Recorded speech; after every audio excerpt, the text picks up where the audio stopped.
தீபாவளிக்கு மறுநாள் நீயா நானா நிகழ்ச்சியில் நான் பங்கேற்றேன். ஒரு பக்கம் பட்டிமன்ற பேச்சாளர்கள், இன்னொரு பக்கம் ஸ்டாண்டப் காமெடியன்ஸ், அதாவது நகைச்சுவையாளர்கள்.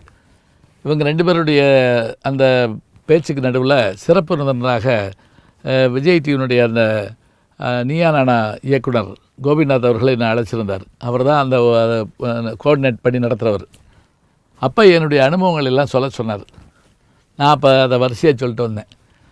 தமிழ்நாட்டில் முதல்ல ஸ்டாண்டப் காமெடிங்கிற விஷயத்த 1991-92களில் நான் தொடங்கினேன்.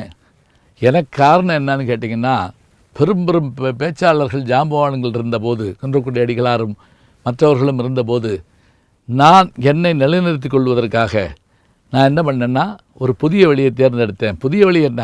நகைச்சுவையாக நின்று 1 மணி நேரம் பேசுவதை நான் தேர்ந்தெடுத்தேன்.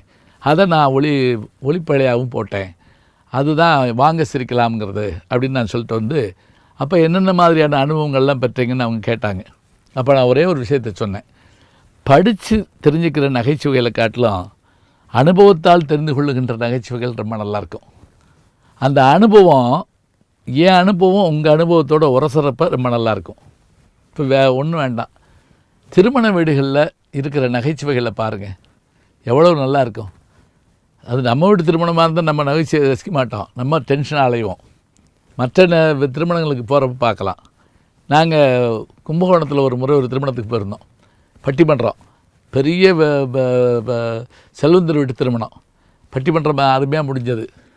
5000 பேர் வந்திருந்தாங்க கூட்டம். சாப்பாட்டு இடத்துல பயங்கர அடிதடி அளவுக்கு வந்துருச்சு. இப்போ எங்களை சாப்பிட வைக்கணும். நான் கூட இல்லை போயிட்டு வரோம்னா, இல்லை இருந்து சாப்பிட்டு போங்கன்ட்டாங்க. அப்புறம் என்னாச்சு, எங்கள் 5 பேரையும் ஒருத்தர் கை ஒருத்தர் பிடிச்சிக்க சொல்லி அப்படியே கூட்டிகிட்டு போய் இந்த பக்கம் விளக்கி அந்த பக்கம் விளக்கி மண்டபத்துக்கு பின்னாடி கூட்டிட்டு போய் அடுத்த தெருவழியாக போய் ஒரு வீட்டு கொல்லப்புறத்து கதவை தட்டி அந்த பக்கத்து வழியாக அப்படியே கூட்டி மண்டபத்து வழியாக போய் என் கூட வந்தவர் கூட சொன்னார், சாப்பாட்டுக்காக நம்ம இப்படி அலையக்கூடாது அப்படின்னாரு. ஒரு வழியாக போயிட்டோம். போனால் அங்கே சிறப்பு விருந்தினர்களுக்குன்னு ஒரு இடம். அதில் நாங்கள் போகிறதுக்கு முதல்ல 500 பேர் சாப்பிட்டுக்கிட்டு இருக்காங்க. எங்களை கூப்பிட்டு போய் என்ன பண்ணாங்கன்னு சொன்னா, உட்கார வச்சுருந்துருக்கலாம் ஒரு ரூமில். உட்கார்ந்தீங்கன்னா வேலை கட்டு போகும் அப்படின்னு சொல்லி சாப்பிட்டுக்கிட்டு இருந்தாங்கல்ல, அவங்களுக்கு பின்னாடி கொண்டு எங்களுக்கு நிப்பாட்டிட்டாங்க. வரிசையாக சாப்பிட்றாங்க, நாங்கள் நின்றுக்கிட்டு இருக்கோம் ரிசர்வேஷன் மாதிரி.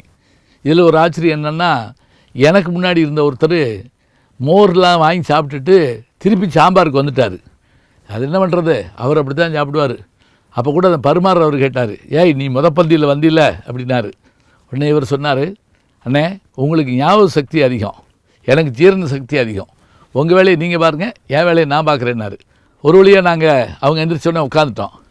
எங்களுக்கு முன்னாடி ஒரு 10 பேர் நின்றுட்டு இருக்காங்க. அதுக்கு ஃபோன் பண்ணி என்னைய சொல்லிக்கிட்டு இருக்கேன், ஆமாம் அவர் தான் சாம்பார் வாங்கிட்டு இருக்காரு, இட்லி வாங்கிட்டு இருக்காரு, அது வாங்கிட்டு இருக்காரு, என்னத்தையும் சொல்கிறான் நேர்முகன்ற மாதிரி. இப்போ சாப்பிட உட்காந்தோம். முன்னெல்லாம் நம்ம எப்படி சாப்பிட உட்காருவோம்னா, நம்ம மேலே உட்காந்துருப்போம். நல்லா கவனிச்சுக்கோங்க, பலகையில் நம்ம உட்காந்துருப்போம், தரையில் சமணம் போட்டு கீழே இலை போட்டிருப்பாங்க.